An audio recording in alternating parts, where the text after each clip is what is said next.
rebel, rebel, party, party, sex, sex, sex, and don't forget the violence, blah, blah, blah. Got your lovey-dovey sad and lonely, stick your stupid slogan and everybody sing along. Bonjour à toutes et à tous et bienvenue sur Radio Potin, la radio de tous les potins. Aujourd'hui, nous allons vous parler de l'une des plus grosses industries du net. Ils sont mignons, ils nous font craquer, ils font caca partout. Non, ce ne sont pas des lolcats, non, ce ne sont pas des vieux, ce sont des bébés. Et oui, nous les connaissons parce qu'ils sont mignons, mignons, mignons, mignons. Mais qu'est-ce que tu fais là, toi ? Et encore mignons. Et pourtant, certains des bébés de la toile ne sont pas connus pour être kawaii, mais parce que leur famille n'envoie pas de la saucisse, nein. Commençons d'abord notre rubrique Les records avec cette maman polonaise qui a fait naître un bébé bourré. En effet, le pauvre nourrisson ne pourra même pas choisir sa voile d'alcoolique déjà toute tracée, ayant 4,5 g d'alcool dans le sang à la naissance. Au moins, il peut être tranquille. Si maman craint les contrôles routiers, aucun flic n'aura l'idée de faire souffler bébé. Ceci étant, Noé, la maman peut s'inquiéter aussi, parce qu'elle a été trouvée après s'être évanouie dans une droguerie avec pour son compte quand même 2,6 g d'alcool dans le sang.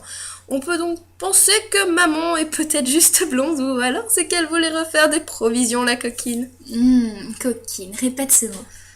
Comment une fille aussi innocente que toi peut être aussi dégueu ? Je m'entraîne pour plus tard. Seulement, j'espère que contrairement à nos prochains concurrents à la connerie universelle, je ne serai pas mariée de force à quelqu'un. Tu comptais te marier avec autre chose qu'une personne peut-être ?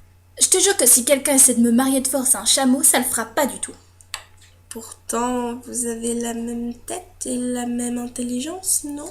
Dis encore une seule fois que je ressemble à un chameau et je te fais brouter la choucroute de Whoopi Goldberg. Ouais, c'est cela. Revenons donc à notre rubrique « L'humanité doit disparaître », qui nous emmènera dans le pays où les vaches sont aussi sacrées que le chocolat pour les ados en période d'examen, où les rats sont autorisés à se balader dans les rues, où le curry est le plat principal, C'est l'Inde. Et Noéline ne serait donc pas un petit Kinder. Bravo, vous remportez un sublime ressort multicolore. Génial. Vous vous demandez certainement ce que l'Inde a à voir avec notre sujet du jour. Eh bien, il s'agit d'un nouveau postulant au titre du plus gros enfoiré de la Terre. Feroz Khan, un ingénieux papy indien cherchant à faire du bénéfice, a vendu son petit-fils 640 € sur Internet. Le grand gagnant de cette vente aux enchères est un businessman de New Delhi. Voici donc la question que tout le monde se pose. Les Indiens se lanceraient-ils dans le trafic de nouveau-nés ? Est-ce une valeur certaine sur le marché mondial ? Non, sérieux, la vraie question que tout le monde se pose c'est « Mais qu'est-ce que ce fucking businessman va faire avec ce pauvre nourrisson ?» Ça m'étonnerait qu'il l'ait acheté pour s'entraîner à changer des couches, si vous voulez mon avis. Bon, ok, personne se la pose vraiment. Tout le monde a compris que le pauvre chérubin ne tarderait pas à enrichir le marché de la prostitution ou à donner ses organes pour le bien de la science et du portefeuille de papy. Et la maman dans tout ça ? Eh bien, la pauvre pensait son enfant mort-né. Et oui, c'est qu'il avait un plan féroce, Feroz Khan.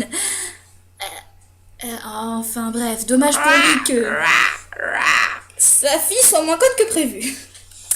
Et pour finir, sur une nouvelle un peu plus réjouissante et un peu plus drôle que la blague que vient de tenter de faire Noéline, nous allons placer la rubrique Kawaii.